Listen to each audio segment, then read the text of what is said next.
Mana shu odamlar qidirilyapti. Bu odamlarning pasporti yo'qolgan ekan, hammasi O'zbekiston fuqarolari ekan va uni Lost degan saytda qo'yib qo'yishibdi. Men ma'lumotlarimni berkitgan holatda ma'lumot aytib o'taman.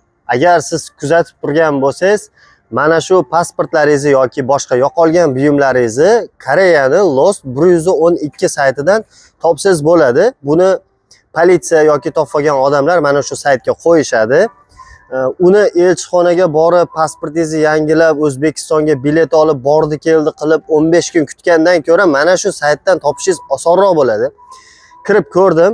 Bu yerda O'zbekiston yoki o'sha ingliz tilida Uzbekistan yoki koreys tilida Ujbekistan yo bo'lmasam Vegugin Yokkon deb yozsangiz yo bo'lmasam Yokkon Ujbekistan desangiz ham chiqadi. Jami bo'lib bu yerda adashmasam O'zbekiston so'zidagi pasportlar 35 ga yaqin.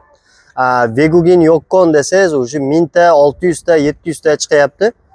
Kerakli bo'lgan so'zlarni yozsangiz, ba'zilarni rasmi bilan qo'yib qo'yadi, ba'zilarni ismi sharifini kam qo'yib qo'yadi, ba'zilarni ismini o'zini qo'yib qo'yishadi.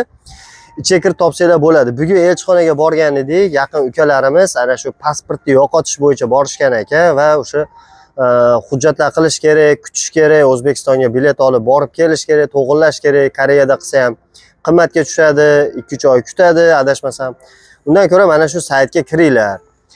Bu video foydali bo'lgan bo'lsa, Koreyada narsalarini yo'qotib yuradigan do'stlarga yuborib qo'yasizlar.